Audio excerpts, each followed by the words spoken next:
করতালি দিয়ে স্বাগত জানাই। আমাদের মধ্যে উপস্থিত হয়েছেন প্রখ্যাত অভিনেতা সাংসদ দেব এবং সেই সঙ্গে অভিনেত্রী রুক্মিণী মৈত্র।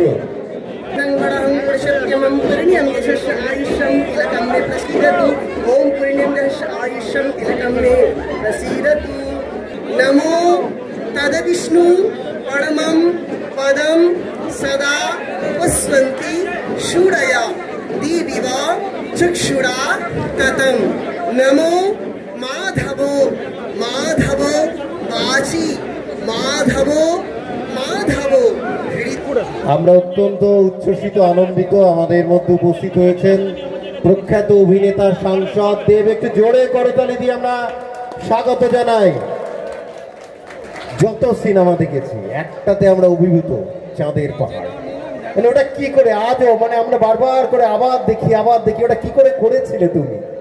আর রুক্মিণীর সত্যবতী এখনো মনে হয় ব্যোমকেশ বক্সী বোধহয় আবার পড়ছি। শীর্ষেন্দুকে অনুরোধ করছে একটু বরণ করে নিয়ে। শ্রীপল্লী ওয়েলফেয়ার অ্যাসোসিয়েশন, শীর্ষেন্দু হচ্ছে। আমরা বাড়িতে অনেক সময় বসে বসে যখন ছোটদের সাথে চাঁদের পাহাড়টা মন দিয়ে দেখি। দেব সাংসদ, অভিনেতা, আমাদের বাঙালি প্রজন্মের এই প্রজন্মের অন্যতম শ্রেষ্ঠ অভিনেতা এবং প্রাণবন্ত অভিনেতা, মানুষের অত্যন্ত প্রাণের তিনি অধিষ্ঠিত দেব।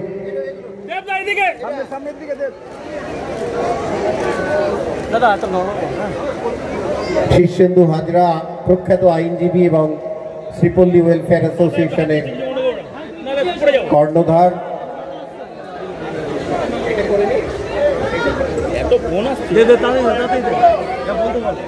স্মারক তুলে দিচ্ছেন Shirshendu.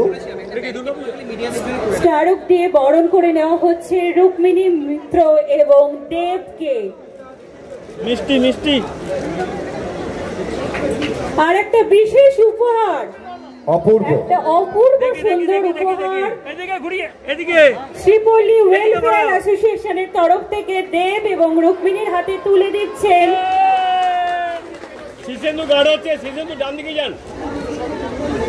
Complete man, complete woman, মানে যেটা বলা হয় যে বাঙালি ছেলেরা এবং মেয়েরা এই উচ্চতাটা পাওয়ার জন্য স্বপ্ন দেখে। সেই উচ্চতার সমন্বয়, নায়ক নায়িকার সমন্বয়, সমস্ত কিছু। এবার আজকের একটু নামতে হবে। আজকে যে শ্রীপল্লী ওয়েলফেয়ার অ্যাসোসিয়েশনের খুঁটি পুজো রিমোটের মাধ্যমে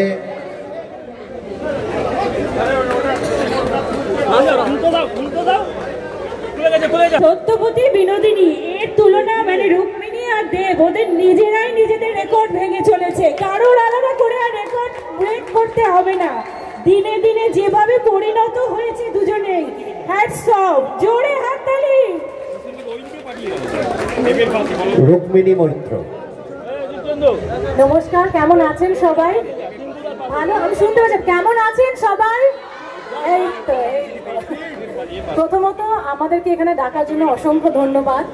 শ্রীপল্লী ওয়েলফেয়ার অ্যাসোসিয়েশনে এরমভাবে এত সুন্দরভাবে খুঁটি পুজো তো জানতামই এখানে এত সুন্দরভাবে পুজো হবে, কিন্তু বলতেই হবে দাদা, আপনার বাড়ি থেকে আপনার পরিবারের সঙ্গে দেখা করে এবং আপনার মায়ের সঙ্গে দেখা করে ভীষণ ভালো লাগলো। আর সত্যি আমি এটাই বলবো যে দুর্গাপূজা আসতে চলেছে। আজকে খুঁটি পুজো হয়ে গেলে এখানে সবার দুর্গাপুজো খুব আনন্দে কাটুক, খুব ভালোভাবে কাটুক। আমি জানি যে আপনারা সপরিবারে, আমি চাই যে খুব সেফলি কাটুক। প্রচুর খাওয়া দাওয়া করবেন, পুজো মানেই খাওয়া দাওয়া, নতুন জামা কাপড়। আমার প্রচন্ড ভালো লাগে এবং আমিও চেষ্টা করবো একবার যেন প্রতিমা হয়ে যাবে এখানে আসার।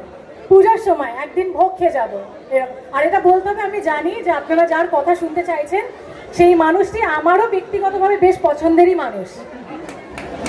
So over to you, Dev. Thank you, Rukmini. Thank you so much.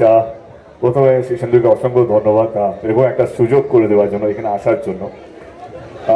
Sripalli welfare অ্যাসোসিয়েশনের দুর্গাপুজো 58তম, মানে it's like huge, half century cross হয়ে গেছে এবং মানে ইতিহাস জড়িত আছে মানে এই পুজো বা এই ক্লাবের সাথে বা এই পাড়ার সাথে। আমার মনে হয় দারুণ একটা ইতিহাস জড়িত আছে, কারণ 58 বছর কম হয় না। ভীষণ ভীষণ মানে অনেকটা সময় এবং অনেকটা সময় ধরে মানুষকে বেঁধে রেখেছে। কারণ আমি বিশ্বাস করি উৎসব এমন একটা মানে যে কোনো উৎসব মানুষকে বাঁধে, সে যেই ধর্মেরই হোক না কেন। এটাই হচ্ছে আমাদের গর্ব যে আমাদের ভারতবর্ষে আমরা সমস্ত ধর্ম সমস্ত উৎসবকে আমরা এমনভাবে আগলে রাখি যাতে মানুষের এটা না মনে হয় তারা অন্য কোনো ধর্মের বা অন্য কোনো ইসে। এবং দুর্গাপুজো নিয়ে এটাই বলবো কি আমাদের গর্ব। আমার মনে হয় ভারতবর্ষের সবচেয়ে শ্রেষ্ঠ পুজোর মধ্যে সবচেয়ে শ্রেষ্ঠ উৎসবের মধ্যে দুর্গাপুজো আমার মনে হয়। অ্যান্ড আজকে খুঁটি পুজো, তার মানে দুর্গাপুজো চলেই এলো আর কি। বাড়ির দরজায় নক করছে, টক টক, আমি আসছি আমি আসছি আমি আসছি। মা মনে হয় আর কিছুদিনের মধ্যেই তাড়াতাড়ি চলে আসবে। মার কাছে এটাই প্রার্থনা করবো যেন আমরা সবাই সুখে থাকি। কারণ যেভাবে যুদ্ধ হচ্ছে, কিছুদিন আগে আমাদের দেশেও পাশের দেশের সাথে যুদ্ধ হচ্ছে, বা পৃথিবীতে অনেক জায়গায় যুদ্ধ হচ্ছে। যদি আপনারা জিজ্ঞেস করেন তুমি কি চাও মায়ের কাছে এই সময় দাঁড়িয়ে, আমি সত্যি শান্তি চাই। কারণ আমাদের শুধু আমাদের মধ্যে নয়, পৃথিবীতে শান্তির অভাব, ভালোবাসার অভাব। মাকে প্রার্থনা করবো যেন পৃথিবীতে শান্তি যেন আরো বেশি করে আসে, মানুষের মধ্যে মানুষকে নিয়ে ভালোবাসা যেন আরো বাড়ুক। কারণ বিভিন্ন রকম ভাবে আমরা ভাগ হয়ে আছি, কখনো রাজনীতির ভাবে, কখনো ধর্মের জন্য, কখনো কাস্ট, এত কিছুর জন্য। আমার মনে হয় সেই জায়গায় আমাদের সত্যি মায়ের আশীর্বাদ দরকার, ভালো থাকার জন্য, সুখে থাকার জন্য এবং একসাথে থাকার জন্য। ভালো থাকবেন। আবার আপনাদের পাড়ায় এসে ডেফিনেটলি ভীষণ ভালো লাগলো। সবাইকে অসংখ্য ধন্যবাদ। পুজোর আগাম শুভেচ্ছা, ভালো কাটুক আপনাদের আপনাদের সবারই পুজো। আশা করি আবার দেখা হবে পুজোর আগে কোনো না কোনোভাবে।